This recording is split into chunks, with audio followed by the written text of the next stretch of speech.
kutokuwa na mawasiliano mema katika nini? Katika familia. Marafiki wa Kristo tunaosafiri kwenda mbinguni, familia zetu vile ambavyo tulianza, mgeni wetu mkuu ni nani? Ni Yesu. Anastahili kututembelea wakati wowote.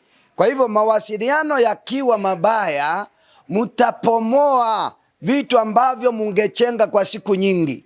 Mtapomoa mambo ambayo mungefanya kwa siku nyingi, lakini mtayafunja kwa siku moja, kama hamuna hiyo ujuzi jinsi ya kuongea wakati wa matatizo, wakati shida imetokea katika familia. Kwa hivyo lazima kila mtu aweze kujua. Tunaambiwa kwamba communication is the first and the most important key to happy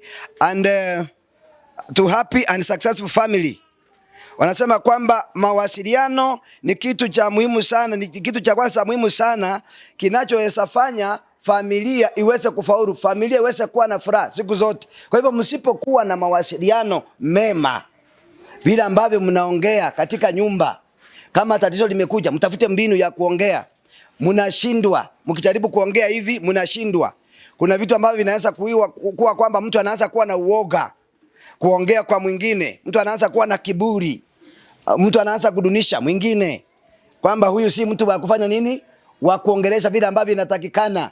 Mtu anapoanza madharau, si kuna madharau? Mtu anaanza kudharau mwingine. Sasa huyu naye utasema na yeye nini? Ukianza hivyo, utaanza kufunja nyumba yako. Let me tell you, huyu msichana unataka kudharau sana, hata kama amemaliza miaka 10 kwa nyumba yako, kuna vile ambavyo ulikuwa unamheshimu ukimtongoza. Kuna vile ambavyo ulikuwa unamuongeleza vizuri. Ndiposa akaona kama hivi ndivyo huyu mwanaume anaongea, itabidi tukae na yeye. Si ni hivyo? Akakufungua moyo wake, akakubali muweze kukaa na yeye. Lakini baada ya kuingia, unaanza kuonyesha madharau. Sasa umuongeleshi kama vile ambavyo ulikuwa unafanya nini? Unaanza kumuongelesha kama kwamba ni kitu kingine kadogo, ama ni kitu ambacho hakina faida katika maisha yako. Hivyo hivyo kwa wanawake, baada ya kuingia katika ndoa, kuna vile ambavyo ulikuwa unaongea vizuri, ndiposa ukaweza kupendwa. Kuna vile ambavyo ulikuwa unakaa, ulichiweka, ndiposa ukapendwa.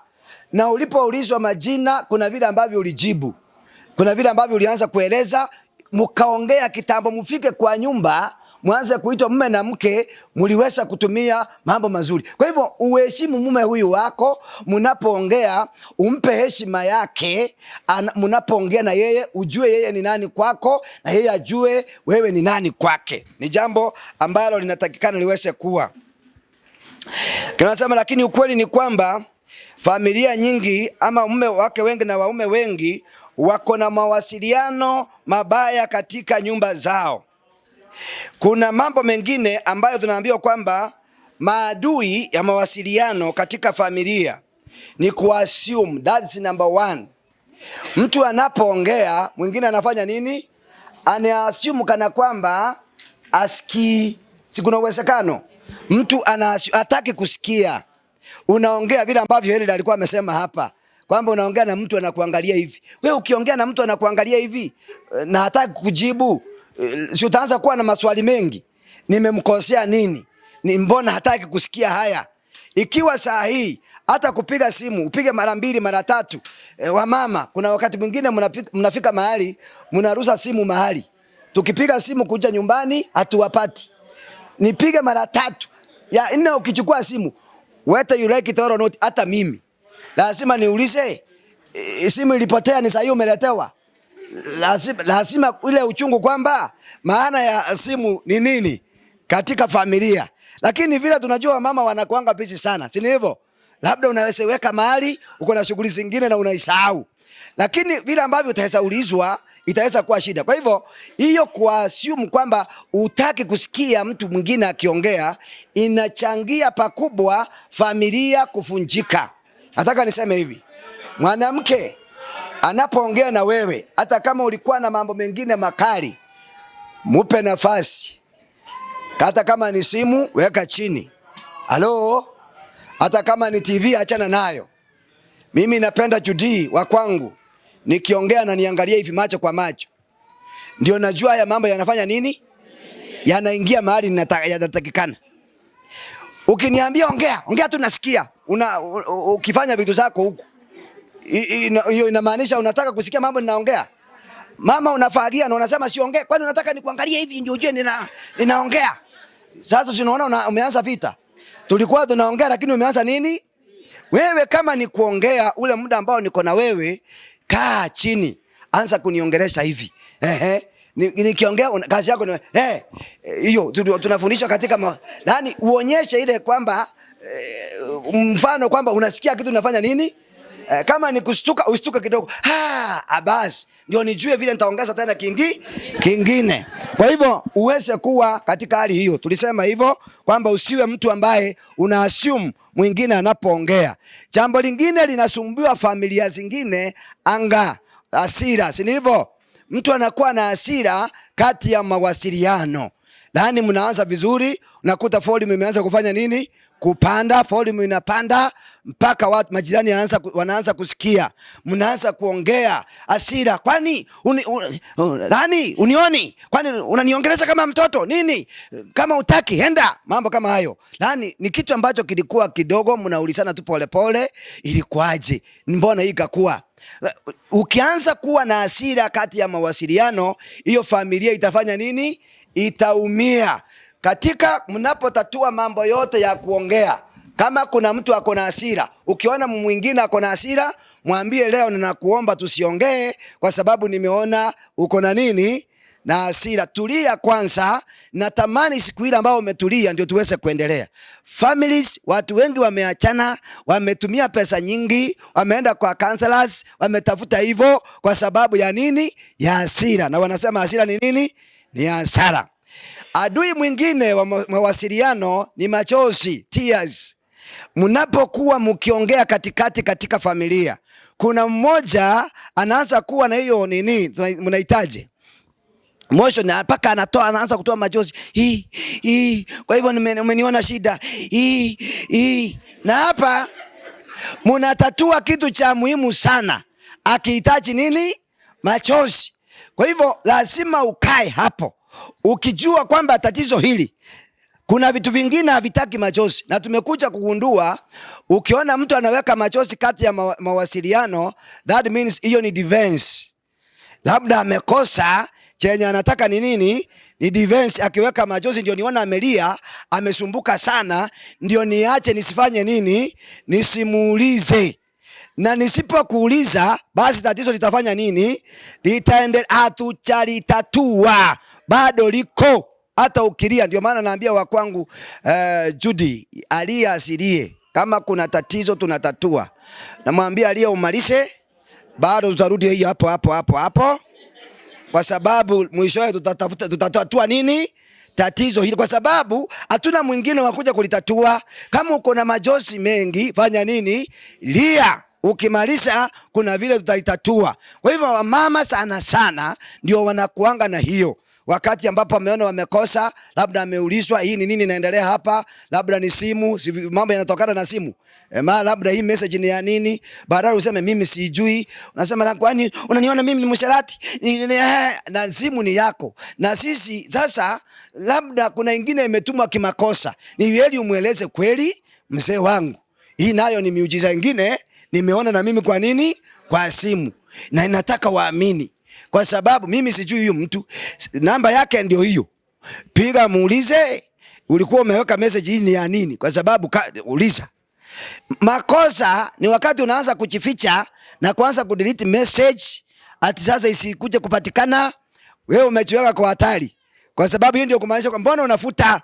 Wacha hayo mambo yakaa hapo, yawe wasi kama una mambo mengine. Tunaelewana? Wacha kujificha kama mzee. Wacha kujificha. Hata ndio maana wakati mwingine siku hizi mpaka mmeanza kuhubiriwa kwamba kama unataka kuishi na amani, usiguse simu ya mzee.